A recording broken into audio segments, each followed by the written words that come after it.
Tumpang Ilonggo. Please subscribe And like and share. And magandang araw po no, sa lahat nating mga kababayan. So dito tayo ngayon sa may Quiapo Bridge mga kababayan. Nandito kasi ngayon, ipapakita ko sa inyo yung sinasabi po ng mga didiles na ipinagawa daw umano ni Pangulong Duterte noon. Kahit si Isko naman ang gumawa nito. Kay Isko Project ito mga kababayan. Kaya no, ayan po mga kababayan no. Yan kung nakikita nyo yan, yan po yan noon, yung sa may Esplanade. Nakikita nyo pa yan mga kababayan. At meron ba yun dun sa kabila? Ayan, nakikita nyo rin ba yan? Ayan. Ayan o, diba? Ganyan na ganyan po yan dating sa may Esplanade mga kababayan. Ayan o, ayan, meron pa nga namamasyal o. Ganyan po yan dati sa may Esplanades. Puro bilog na bakal lang po ang nakalagay dyan sa may gilid para hindi ka mahulog. Ganyan po yan. Mali po sa sinasabi ng mga didiles na kay Pangulo Duterte daw yun na pinagawa. Kasi kung naumpisa na talaga ni Duterte noon, hindi ganyan. Dapat ganun na talaga yung pagka-start noon. Subalit, eto, pinakita ko lang ito kasi merong mga nagsasabi na project daw ni Duterte yun. Pero yun naman ay para sa gobyerno, para sa lahat ng mga Pilipino, mga kababayan. Para yun sa lahat. Pinakita ko lang para makita din ng mga nagsasabi na project daw ni Duterte. Ayan po mga kababayan, si Isko nagpagawa niyan, project ni Isko yan. Ito po bang sinasabi nyo mga kababayan? Yan yan o, ganyan na ganyan yan dati. So yun po, punta tayo ng Esplanades mga kababayan para makita nyo rin doon. Tara na.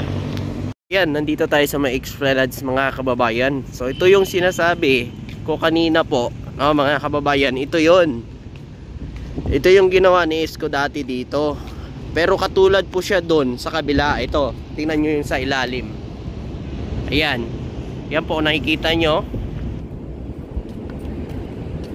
Yan, silipin natin. Ayan o. Tingnan nyo. Ayan yung bakal. Ayan o. Katulad na katulad siya doon sa kabila. Pero hindi yan siya dati mga kababayan. Yung ano lang talaga dito, ayun yung bakal na yan o. Yung isa yung bakal na to.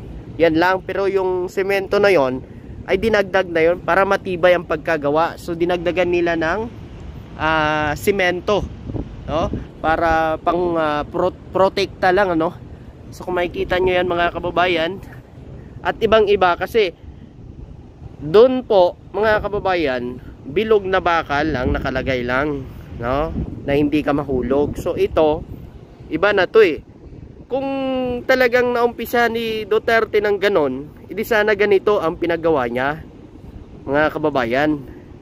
O dahil ito po'y talagang proyekto ho ni First Lady mga kababayan, at sinuportahan ho ito ni Pangulong Ferdinand Marcos Jr. Nakita nyo naman po mga kababayan kung gaano na ngayong kaganda ito. Dahil yan, no? Yung ginawa kasi na project ni Isko dito, parang rampahan lang. Dahil nakita po ni First Lady na may mamagagawa at talagang may improve pa ang Ilog Pasig. So ito yung ginawa nila mga kababayan. Ito, dati bilog lang dito na bakal. Yan, katulad dun sa kinuna natin kanina dun sa may Quiapo Bridge tayo. O yan, may mga fountain. O, ito naman sa kabila, meron na rin mga bulaklak dito mga kababayan. O, 'di ba? O, tingnan nyo, napakaganda na, 'di ba? Ganyan na dito ngayon sa may Esplanades po mga kababayan. O yan o. Di ba? O, ganyan na kaganda ngayon dito. Ito, tingnan nyo po dito sa may pinakadolo. Ayan, tingnan natin dito. Ayan o. Tingnan nyo o. Meron pa ditong upuan. Napakaganda o. Talagang makaka-relax kayo dito pag namasyal kayo mga kababayan. Ayan o, yung Quiapo Carriedo station na yan dyan. Kaya pagka sa MacArthur Bridge kayo, makikita nyo na rito kaagad mga kababayan. So ito yon yung sinasabi nyo na ano, oh, ayan, ganyan na ganyan dati to mga kababayan. Oh, ayan, makikita nyo to. Ayan, oh. Oh, ganito lang siya dati nung pinagawa ni Isko. Oh. Ayan, oh, sa ilalim tingnan nyo yan, oh. Oh. Ayan. Tingnan nyo naman kung gaano kakapal yung dinagdag na semento mga kababayan. Ayan, oh. Oh. Ganyan kakapal ang dinagdag na semento para tumibay talaga mga kababayan, di ba? Sinasabi ho kasi ng iba na kay Duterte daw to proyekto mga kababayan. Wala naman tayong magagawa dyan, paniniwala nila yan. Pero pinapaliwanag ko lang sa inyo na talagang si First Lady ito nag-isip at sinuportahan no, ni Pangulong BBM mga kababayan. O doon naman tayo ngayon sa Phase 1C. Phase 1C naman tayo mga kababayan. So yan, nandito na tayo ngayon sa may Phase 1C po mga kababayan. So ito tuloy po ang paggawa no dito ng ating mga kababayan. Ayun ko nakikita yan, no. Yan. Yan po yung mga gumagawa rito mga kababayan. Napakabilis lang po nila magtrabaho mga kababayan, ano. Etong tulay na to parang kailan lang yan. Pero ngayon nakarating na doon sa may Binondo Bridge mga kababayan. 'Di ba? Oo. Tingnan naman natin dito sa baba mamaya kung ano na ba dito ang nagagawa mga kababayan. Ayan, so silipin natin doon sa baba mga kababayan. Tara. Ayan, dito naman tayo sa baba ngayon mga kababayan, ano. Ayan, oh. Dito kasi ngayon mga kababayan, may ginagawa sila rito. Naglalagay sila ng bricks. Saka ito medyo maalikabok nga po mga kababayan. Pero nagpuputos sila ng bricks. So ito naman po mga kababayan, sa tingin ko ay gagawin po siguro ito, baka lagyan ng Starbucks kasi maglalagay po rito ng Starbucks. Lalagay ng Starbucks dito eh. Gumagawa rito mga kababayan. Naglalagay sila ng bricks. Ayan.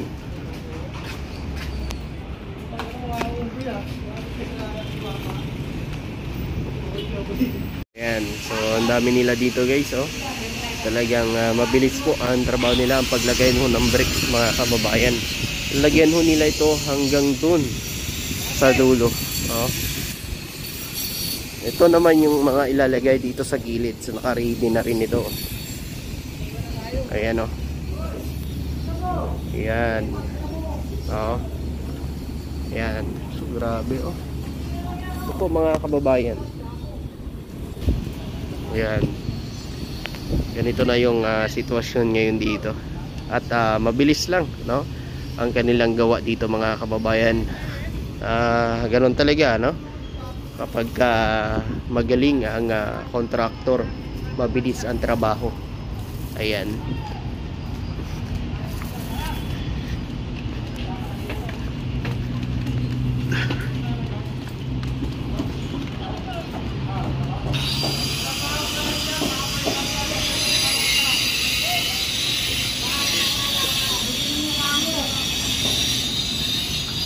Ayun. So yun po mga kababayan. Sa mga nais pong pumunta dito, no, bisitahin nyo na lang ito mga kababayan. Dito yan sa may malapit sa Jones Bridge at saka MacArthur Bridge dito sa may Quiapo.